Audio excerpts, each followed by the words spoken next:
দ্বিতীয় নম্বর শর্ত হলো ইহতিসাব বা মানা ইখতিলাস। এইখানটা তোমার কেউ দেখতে পাবে না, তুমি ছাড়া, তোমার আল্লাহ ছাড়া কেউ বুঝবে না। আমার হৃদয়ে কি আছে পৃথিবীর কারো বোঝার ক্ষমতা নাই। এই জায়গাটা আমার মাবুদের সঙ্গে সম্পর্ক।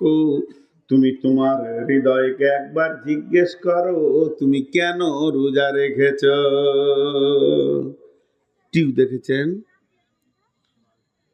বাইসাইকেলের টিউ দেখেছেন? আহা, একটা টিউ এনে জালসা করা দরকার ছিল। বাইসাইকেলের টিউ দেখেননি? তা তো লেটে কেন হ্যাঁ বলছেন ভাই? আমার রুগী আমি, আপনারা তো নন। তো একবার সকলে বলেন, একটা বাইসাইকেলের গোল টিউ, নতুন টিউ দেখেছেন? মাশাআল্লাহ। ওই টিউয়ে একটা নজেল আছে, ওই নজেলে সিরিঞ্চি বা পাম্পার লাগিয়ে দিয়ে মারলেই ওটা পাম্প হয়। একজন ভালো ব্রেনিয়ান ছেলে, আপনার গোপালপুরে ঘাটের নাম, গোপালপুরে অত ব্রেনিয়ান ছেলে কেউ নাই, বৈজ্ঞানিক হবে। একটা নতুন টিউ নিয়েছে, নজেলে সিরিঞ্চিটা দিয়ে মারছে আর ফস মারছে, আর 1.5 ঘন্টা চালিয়ে ক্লান্ত হয়ে গেছে, পাম্প হচ্ছে না। একটা মুরব্বি পার হয়ে যাচ্ছিল, বলছে দাদু পাম্প হচ্ছে না। কই, টিউ তো নতুন। লাঠি করে নেড়ে দেখছে নজেলের পাশে 1 ইঞ্চি কাটা। তখন ও বলছে তো টিউ যে কাটা রে ভাই, বলছে আমিই কেটেছি। আচ্ছা, ও বৈজ্ঞানিক হবে না? নিজের হাতে টিউ কেটে পাম্প দিচ্ছে, এর থেকে আর ব্রেনিয়ান ছেলে কে আছে? আচ্ছা, ওই টিউটা কবে পাম্প হবে? শুক্রবার হবে? কথা বলেন, শুক্রবার হবে? 1 সপ্তাহে হবে? 1 মাসে হবে? 1 বছরে হবে? সূরা ইয়াসিন পড়লে হবে? হ্যাঁ, টিউ কেটে যে পাম দেয়, এর মতো বোকা পৃথিবীতে নেই। কিছু লোক আছে রমজানের প্রথমে মসজিদ ঢুকে নেয়, কিন্তু ঢোকার সময় নিয়ত করে খালি ঈদ হয়ে গেলে আর মসজিদে আসবো না। টিউ কাটা পাম দেনেওয়ালা মাল হাজির হয়ে গেছে মসজিদে। ইখানে নিয়ত করে আজকে 1টা আর 29টা, আজকে 30, আজকে হলো 25টা আর মাত্র 5টা, আজকে হলো 27টা আর মাত্র 2টো, আর 29 যদি হয় আর মাত্র 1টা। যখনই পশ্চিম দিকে সওয়ালের চাঁদ উঠে গেল, মসজিদ থেকে হাত ঝেড়ে দিলে, জামা কাপড় রেডি করে আয়রন করে ঈদগাহের ময়দানে গর্দন উঁচু করে যেছে। আমার মতো আর রোজা রাখনেওয়ালা কেউ নাই। ঈদের নামাজ পড়ে বিড় করে মসজিদকে বলছে, মসজিদ রে 1 মাস এসেছিলাম, খুব দুবি করেছি, মাফ করে দিস, আর আসবো না। পারলে জুমার দিনে দেখবো, না পারি তো মাফ করে দিস, আর আসবো না। তার মানে টিউয়ের একদিক কাটা আছে ওর। ও প্রথমেই নিয়ত করে মসজিদে ঢুকেছে, রোজার পরে আমাকে আর পাওয়া যাবে না। টিউ কাটাকে যদিও পাম্প করা সম্ভব থাকে, তবেই ওর গুনাহ মাফ হওয়া সম্ভব থাকবে, রোজা কবুল হওয়া সম্ভব থাকবে। তার মানে একদিক কেটে দিয়ে যেমন টিউ পাম্প হবে না, একটা রোজা কবুল হবে না, একটাও গুনাহ মাফ হবে না। মালটা যে চিটিংবাজ, এটা আল্লাহরকে জানাতে হবে না। পৃথিবীর মানুষ জানে না, ইমাম জানে মুসাল্লি এলো গেল, মুয়াজ্জিন জানে মুসাল্লি এলো গেল, হাজি জানে মুসাল্লি এলো গেল। পৃথিবীর সবাই ওকে মুসাল্লি ভেবে নিয়েছে, কেউ মুসাল্লির বাইরে ভাবছে না। শুধুমাত্র আল্লাহ আসমান থেকে দেখছে আর বলছে চিটিংবাজ এলো আর গেল। বন্ধু, একবার ভালো করে শুনেন, মানে আমার দিলের খবর আল্লাহ ছাড়া কেউ জানে না। আমি শ্বশুর বাড়ি চলে গেছি, তো আমার বড় শালাকে বলছি, সালাম আলাইকুম ভাই। কি ব্যাপার হঠাৎ? ওয়ালাইকুম সালাম। ওই কিছু টাকা থাকে তো দেন। বলে কি ব্যাপার হঠাৎ টাকা? 10 লাখ টাকা দেন ভাই। আমার রাস্তার ধারে একটা জায়গা পেয়েছি বাজারের ওপরে, 30 লক্ষ টাকা দাম। এক্ষুনি নগদ টাকা দিলে পাবো, না হলে আরো 12 জন দাঁড়িয়ে আছে নেওয়ার জন্যে। ভদ্রলোক আমাকে বলেছে সন্ধ্যা পর্যন্ত টাকা দিতে হবে। ভাই আজকে আমার একদম বিকেল 4টা বেজে গেল, আমি আর ব্যাংকে যেতে পারছি না। আমার টাকা আছে 20 লাখ ঘরে, তুমি 10 লাখ আমাকে ধার দাও। ওকে বলছি কি জানেন, আজকে তো বৃহস্পতিবার, কালকে শুক্রবার, জুমার দিন কোথাও যাব না, শনিবার ব্যাংকে গিয়ে লাভ নাই, রবিবার বাদ দিয়ে সোমবার টাকা এনে আপনি ঘরে থাকেন আর না থাকেন ভাবির হাতে দিয়ে চলে যাব। ভাই 10 লাখ টাকা দেন, জমিটা 10 কাঠা জমি, অর্ধেক তোমার বোনের অর্ধেক আমার হবে। ও মনে মনে ভাবছে যাজ্ঞা বোনের তো 5 কাঠা হচ্ছে, তা টাকাটা ধার দিই। একদম কসম, কোনো চিন্তা নেই, টাকা সোমবার তুমি বিকালে পেয়ে যাবে, সকালে ব্যাংকে গিয়ে আমি এনে দিব। এমন করে বলছি, বিচারা বুঝতে পারলে না 10 লাখ টাকা ঘরে ছিল, দিয়ে দিলে। আর ভিতরে আমি মনে মনে বলছি কত সোমবার যাবে রে, তো খালি টাকা দিয়ে দেয়, তোর চুলদারি পেকে যাবে, 1 টাকা উদ্ধার করতে পারবি না। তোর বোন আছে আমার কাছে। চিটিংবাজি করা শালার সঙ্গে যায়, শ্বশুরের সঙ্গে যায়, কিন্তু আল্লাহর সঙ্গে যায়? এরা আল্লাহর সঙ্গে চিটিংবাজি করে যারা রোজাতে ঢুকে আর পালায়। এরা কত এদের বুকের সাহস, আল্লাহর সঙ্গেও চিটিংবাজি করে। জি, এই চিটিংবাজ মাল হয়তো আপনাদের এলাকায় নাই। আমাদের এলাকায় রমজান মাসে ভিড় দেখলে মনে হবে যে মসজিদ পরিপূর্ণ হয়ে গেছে, কিন্তু আসলে পকেট মারের দল। ওরা ওরা না এলেই মসজিদে শান্তিতে 5 ওয়াক্তের নামাজিরা শান্তিতে নামাজ পড়বে। তো আল্লাহ নবী বলছেন, মানসা মারামাজানা ঈমানাও ইহতিসাবা, তুমি আগে 100% ঈমান রাখো, এই রোজাতে আমার গুনাহ মাফ হবে। আর দ্বিতীয় নম্বরে ইহতিসাব করো, তুমি ইখলাস করো, রোজা আমাকে যা জ্ঞান দিয়েছে, আমি আর জ্ঞান বশত 5 ওয়াক্তের নামাজ ছাড়বো না, আর হারাম খাবো না। আমাকে ভাত হারাম করে দিয়েছিল, রুটি হারাম করে দিয়েছিল। রমজান মাসে যদি ভাত রুটি থেকে বেঁচে থাকতে পারি, তাহলে অন্য মাসে কেন সুদ জুয়া থেকে বেঁচে থাকতে পারবো না? আমার হালাল বিবিটাকে আল্লাহ তাবারাক ওয়া তাআলা রমজান মাসে আমার জন্য হারাম করে দিয়েছিল। নিজের পরিচিত বিবিটা থেকে যদি বেঁচে থাকতে পারি, রমজান পার হয়ে গেলে পরের মেয়ের কাপড় ধরে টেনে লাভ হবে না। আল্লাহ তাবারাক ওয়া তাআলা বলছেন, নবীজি বলছেন, তুমি যদি ঈমান আর ইহতিসাব, একটা হলো গুনাহ মাফ হবেই, আর একটা হলো জ্ঞানবশত আর গুনাহ করব না, এই নিয়তে রমজান মাসে যদি ঢুকে যাও, তোমার সুসংবাদ হচ্ছে জীবনের গুনাহ মাফ। ভাইয়া, আপনারা যেভাবে বসে আছেন, তাতে আমাকে আরো চালাতে হয়, কিন্তু গত পরশুদিন, কালকে জালসা ছিল না, বকতে বকতে মাথাটা দুবার ঘুরে গেছে। এই সপ্তাহতেই সুগারের চাপটা বেশি, যে এটা আল্লাহ দেওয়া, বাস আল্লাহ দিয়েছেন, শরীরে আছে। এখন দুটি কথা মসজিদে বলবো, রমজানের পাঠটা শেষ করে দিলাম এখান থেকে। তো আল্লাহ আমাদেরকে রোজা রাখিয়ে মুত্তাকি বানিয়ে নেন, মুত্তাকি বানিয়ে নেন। আর এই মুত্তাকি থাকতে গেলে সারা জীবন আমাদের মধ্যে 10টা গুণ থাকতে হবে। এই 10টা গুণ খালি তর্জমা করে দিয়ে তারপরে মসজিদ নিয়ে 2 মিনিট কথা বলে আমি পুরা 1:15 ছেড়ে দিব। মাত্র 15 মিনিট আপনাদের কাছ থেকে আমি ক্ষমা চেয়ে নিচ্ছি 2 ঘন্টা থেকে। বিসমিল্লাহির রহমানির রহিম।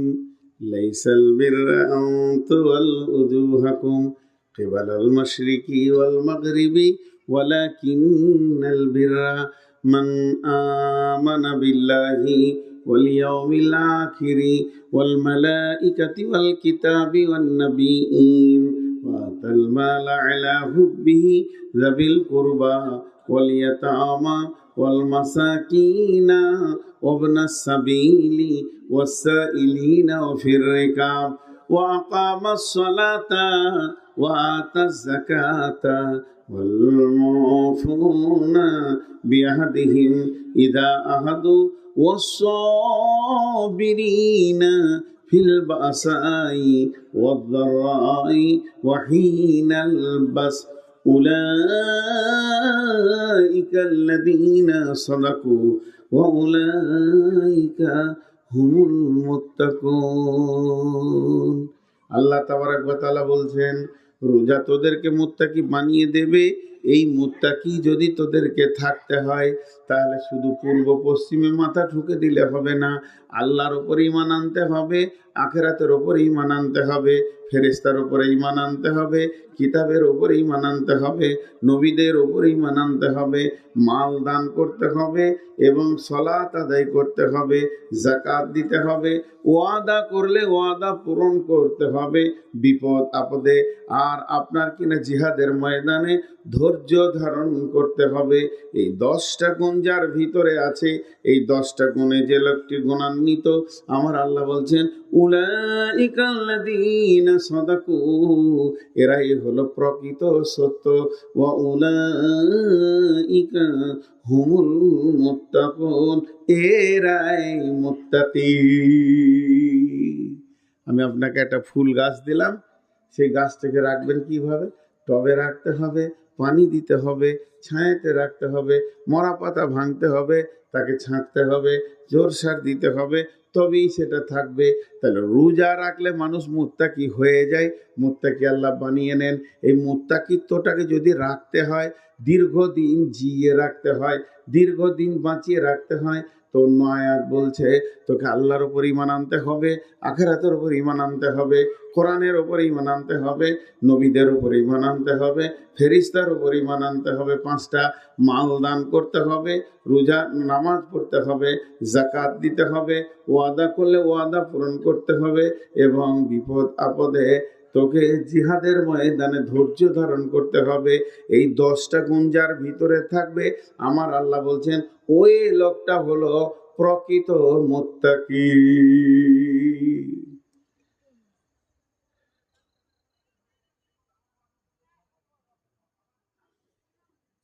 10টা বলে দিলাম, মুত্তাকির চ্যাপ্টারটা শেষ করে দিলাম, আমার মাথাটা ঘুরে গেল। মুত্তাকির চ্যাপ্টারটা শেষ করলাম, আর 10টা মিনিট আমি কষ্ট হলেও চালাচ্ছি। আল্লাহর ওয়াস্তে একজনও উঠবেন না। বিসমিল্লাহির রহমানির রহিম। ওয়ান উসমান রাদিয়াল্লাহু তাআলা আনহু قال رسول الله صلى الله عليه وسلم من بنى لله مسجدا بنى الله له بيتا في الجنة। হযরত ওসমান গনি রাদিয়াল্লাহু তাআলা আনহু বলেন যে পৃথিবীতে যদি কেউ মসজিদ বানায়, আল্লাহ তার ঘর জান্নাতে বানাবে। আপনি দুনিয়াতে মসজিদ বানাবেন, জান্নাতে ঘর বেনে যাবে। আল্লাহ কোরআনে বলছেন ও আন্নাল মাসাজিদ লিল্লাহি ফালা তাদউ মাআল্লাহি আহাদা, মসজিদ হলো আমার ঘর, ওখানে আমাকেই ডাকবে, মসজিদে গিয়ে তুমি অন্য কাউকে ডাকবে না।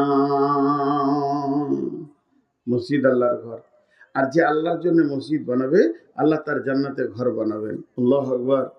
জি, একজন মহিলা প্রতিদিন মসজিদে ঝাড়ু দিতে আসতেন বিশ্বনবীর জামানায়। মেয়েটা একদিন মারা গেছেন, সাহাবারা জালামাইনা তাকে রাতারাতি দাফন করে দিয়েছেন। নবীজি বলছেন মেয়েটি কই, আর আসে না কেন? তখন সাহাবারা জালামাইনা বলেন রাসূলুল্লাহ, ওই মেয়েটি মারা গেছে, তাকে দাফন করে দেওয়া হয়েছে। বিশ্ব নবী বললেন রে আমার সাহাবীরা, আমাকে নিয়ে চলো তার কবরের কাছে, আমি আল্লাহর কাছে তার জন্য ক্ষমা প্রার্থনা করব। তার মানে জেনেলেন একটা মসজিদে ঝাড়ু দিলে কত নেকি আছে। ওইটা শুধু নয়, ওয়ানবী হুরায়রা রাদিয়াল্লাহু তাআলা আনহু قال رسول الله صلى الله عليه وسلم সাবাতুন ইযিল্লুহুমুল্লাহু ফি দিল্লিহি ইয়াউমা লা দিল্লা ইল্লা দিল্লুহু। আল্লাহর নবী বলছেন, হযরত আবু হুরায়রা বলছেন, বিশ্ব নবী নবী মুহাম্মদ রাসূলুল্লাহ সাল্লাল্লাহু আলাইহি ওয়াসাল্লাম বলেছেন এমন একটা দিন আসবে, কঠিন কিয়ামতের দিনে কোনো ছায়া থাকবে না, মানুষ নাফসি নাফসি নাফসি নাফসি করবে, শুধু একটা ছায়া থাকবে, সেটা আল্লাহর রহমতের ছায়া। আমরা ছোট থেকে বলে বলে এসেছি, ছায়াটার নাম হচ্ছে কি আরশের ছায়া। জি না, আল্লাহ রহমতের ছায়া। এই ছায়াতে 7 শ্রেণীর লোক বাস করবে। যারা পৃথিবীতে 7খানা আমল করেছে, ওই ছায়াতে জায়গা পাবে। 7টাই নয়, যে কোনো একটা করবেন, ওই ছায়াতে জায়গা পেয়ে যাবেন। তার মধ্যে একটা হলো ওরাজুলুন কালবুহু মুআল্লাকুন ফিল মাসাজিদি। ওই লোক যার দিলটা, যার হৃদয়টা আল্লাহর ঘর মসজিদে টাঙ্গা আছে। মসজিদ যেন তার হৃদয়, মসজিদ যেন তার ভালোবাসা, মসজিদকে সে হৃদয় দিয়ে ভালোবাসে। আল্লাহর ঘর মসজিদ তার দিলের মধ্যে টাঙ্গা আছে, তার দিলটা মসজিদে টাঙ্গা আছে। ওই লোকটা আল্লাহর রহমতের ছায়াতে বাস করবে। দেখেন কত সুন্দর সুন্দর কথা।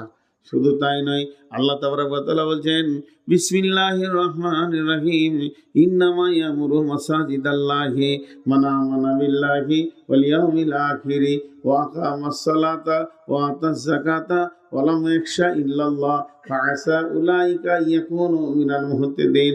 নিশ্চয়ই মসজিদকে ওরাই ভালোবাসবে, মসজিদের দেখভাল ওরাই করবে, মসজিদের তামির ওরাই দিবে যারা ঈমান এনেছে আল্লাহর উপরে, যারা আপনার কিনা সালাত আদায় ঈমান মানে বিল্লাহি ওয়াল ইয়াউমিল আখিরি, আখিরাতের উপরে যারা ঈমান এনেছে, যারা যাকাত দেয় এবং আল্লাহ ছাড়া যারা অন্য কাউকে ভয় করে না। ইন্নামা ইয়ামুরু মাসাজিদাল্লাহি মান আমানা বিল্লাহি, আল্লাহর উপরে ঈমান এনেছি, ওয়াল ইয়াউমিল আখিরি, আখিরাতের উপরে ঈমান আছে, ওয়া আকামাস সালাতা, যারা সালাত আদায় করে, ওয়া আতাজ যাকাতা, যারা যাকাত দেয়, ওয়া লাম ইয়াখশা ইল্লাল্লাহ, আল্লাহ ছাড়া কাউকে ভয় করে না। এই লোকগুলি মসজিদ বানাবে, এদের টাকাতে মসজিদ হবে, এরা মসজিদকে ভালোবাসবে, মসজিদে থাকবে, মসজিদের দেখভাল করবে, এরাই মসজিদের সমস্ত কিছু খোঁজ খবর রাখবে। আল্লাহ তাবারক ওয়া তাআলা বলছেন মসজিদ এমন একটা জিনিস যেটা আল্লাহর ঘর। আল্লাহ তাবারক ওয়া তাআলা বলছেন ফালিয়াবুদু রব্বা হাদাল বাইত, এটা কাবা শরীফকে কেন্দ্র করে আয়াতটা নাজিল হয়েছে। আমি যদি আপনাদের মসজিদের দিকে এরকম করে আঙ্গুলটা তুলে বলি ফালিয়াবুদু রব্বা হাদাল বাইত, এই ঘরের যে মালিক অর্থাৎ মসজিদের যে মালিক, মসজিদের ঘরটা যে মানে যে মালিক, ওকে তোমরা ইবাদত করো। আল্লাযী আতামাহুম মিন জু'ইন ওয়া আমানাহুম মিন খাউফ, এই ঘরের মালিক দুইখানা প্রাইজ দেবে, একটা হলো তোমাদেরকে খাওয়াবে, অভাব দেখাবে না, দ্বিতীয় নম্বর হলো এই ঘরের মালিক তোমাদেরকে আমান দেবে, নিরাপত্তা দেবে, তোমাদের গায়ে কেউ হাত দেবে না। আজকে যেখানে সেখানে মুসলমানকে কাটছে মারছে, এটাও পারবে না যদি ওই ঘরের মালিককে তোমরা রাজি রাখতে পারো। ভাইয়েরা আমার, 7টা মিনিট আপনাদের কাছে আমি কিছু চাইছি। কেউ আছেন 2000, 5000, 10,000 দেনেওয়ালা? 7টা মিনিট ঠিক 15তে ছাড়ব। 1 ঘন্টা 45 মিনিট আপনাদের কাছে থাকছি। আল্লাহর গোলাম কেউ আছেন দেনেওয়ালা? আপনি এখানে মসজিদে দেবেন, আপনার বদলা আখেরাতে পেয়ে যাবেন। কত সুন্দর করে আল্লাহ তাবারক ওয়া তাআলা বলেছেন। কিন্তু আফসোস করেছেন বিশ্বনবী। বিসমিল্লাহির রহমানির রহিম। ওয়া নবী হুরায়রা রাদিয়াল্লাহু তাআলা আনহু قال قال رسول الله صلى الله عليه وسلم إذا اتخذ الفي ضبالا والأمانة مغرما والزكاة مغرما تعلم لغير دين آتى الرسول امرأته أكا أمه أدنى صديقه أقصى أباه جاهرت الأصوات في المساجد। আল্লাহর নবী বলছেন কিয়ামতের আগে পৃথিবীর অবস্থাটা কেমন হবে শুনে নাও। জনসাধারণের মাল নেতারা লুটে খাবে, জাকাতকে জরিমানা মনে করবে, আমানতের খেয়ানতি চলবে, পুরুষেরা মেয়েদের পেছনে একদম খ্যাপা কুকুরের মতো ঘুরে বেড়াবে, মাকে ধুমকে কথা বলবে, বাপকে ছিঁড়কে কথা বলবে, বন্ধু বান্ধবকে নিকট আত্মীয় বানাবে। আর সেই জামানাটা এমন চলবে জাহারাতিল আসওয়াত ফিল মাসাজিদে, মসজিদের ভিতরে জোরে জোরে জোরে জোরে বসে বসে গল্প করবে। তাদের এহতিয়াত হবে না, লজ্জা লাগবে না, যেটা আল্লাহর ঘর, এখানে জোরে কথা বলা যায় না। তারা চিল্লিয়ে চিল্লিয়ে মসজিদকে ক্লাবের মতো ব্যবহার করবে, মসজিদকে বটখানার মতো ব্যবহার করবে, বাংলা ঘরের মতো ব্যবহার করবে। অথচ উচিত ছিল মসজিদে হালকা করে মাথা নামিয়ে কথা বলা, মসজিদে নরম করে কথা বলা, চুপচাপ ফিস ফিস করে কথা বলা। আপনি দেখছেন আমি একা? জি না। তো আপনি যখনই মসজিদ ঢুকবেন ওয়াসসালাতু ওয়াসসালামু আলাইকা ইয়া রাসূলুল্লাহ আল্লাহুম্মা ইফতাহলি আবওয়াব রাহমাতিকা আসসালামু আলাইকুম দিয়ে মসজিদ ঢুকেন। কারণ মসজিদে একটাও মানুষ নাই, তাহলে সালামটা কি মসজিদকে দিলাম? জি না। মসজিদ আল্লাহর হাজারো ফেরেশতা থাকতে পারে, কোনো না কোনো ফেরেশতা রুকু সাজদাতে পড়ে থাকতে পারে। মসজিদ কোনো সময় খালি থাকবে না। আল্লাহর ঘর মসজিদকে হৃদয় দিয়ে যদি ভালোবাসেন, আল্লাহ তাবারাক ওয়া তাআলা কঠিন কিয়ামতের দিনে সে রহমতের ছায়াতে জায়গা দিবে।